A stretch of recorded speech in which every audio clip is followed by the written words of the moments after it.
बच्चे पैदा कर दिए। लक्ष्मण जी का सुनो, हमारे यहाँ की स्त्रियां कम से कम खीर खा खा के तो बच्चे पैदा कर देती हैं, तुम्हारे यहाँ तो मिट्टी खोद खोद के निकाले जाते हैं। हमारे यहाँ तो ऐसा नहीं, जानकी जी मिट्टी में से खोद कर निकाली गई। सारी सखियां जनकपुरी की खड़ी हो गई, बोले अब तो न्याय हो गया, जनकपुर और अयोध्या में कौन बड़ा है कौन छोटा है। सुनो, जो काम तुम्हारे अयोध्या की खीर करती है वो काम हमारे जनकपुर की मिट्टी कर देती है, तुम तो उससे भी गए। ऐसे सुंदर सुंदर चर्चा, लेकिन सबको ऐसा लग रहा कि बरात विदान हो जाए, इस मंगल महोत्सव का समापन न हो, लेकिन जो प्रारंभ हुआ है उसका समापन भी होता है। विदाई का संकेत हो गया। दशरथ जी को पैर पकड़ पकड़ के जनक जी बार बार रोक लेते हैं, लेकिन आज महाराज का राजन बहुत आनंद हुआ आपके यहाँ, लेकिन पूरी अयोध्या प्रतीक्षारत है। अब अनुमति दीजिए। मौन अनुमति हुई। बाजे वालों ने अपने करुणा के स्वर बजाना शुरू कर दिया। चारों बेटियों को दुल्हन के रूप में सजाया गया, पालकियां तैयार कर ली गई। सुनैना जी को सखियां लेकर आ रही सीता जी के भवन में, और बेटी को दुल्हन के वेश में देखा है। माँ का हृदय भर गया, बिटिया को छाती से लगाया, बहुत रोग सुनैना।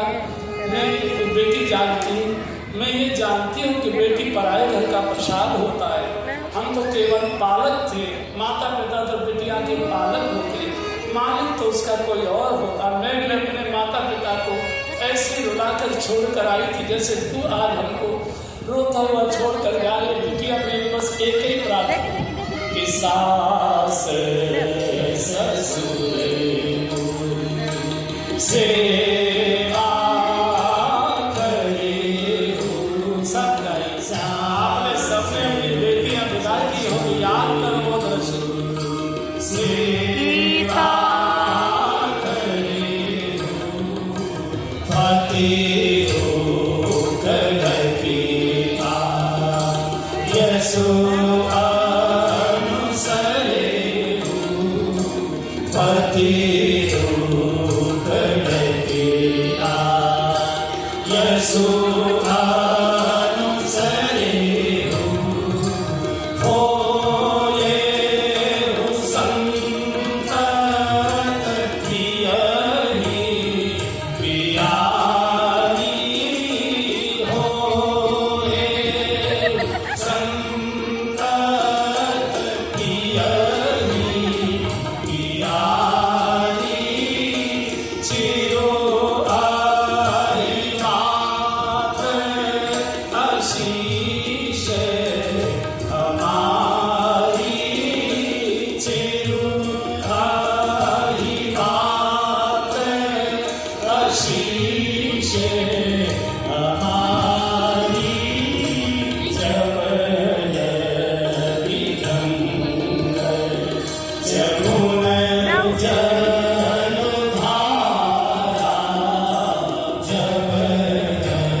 पालक होते, मालिक तो कोई और होता। बेटी हर बेटी को ऐसे ही माता पिता को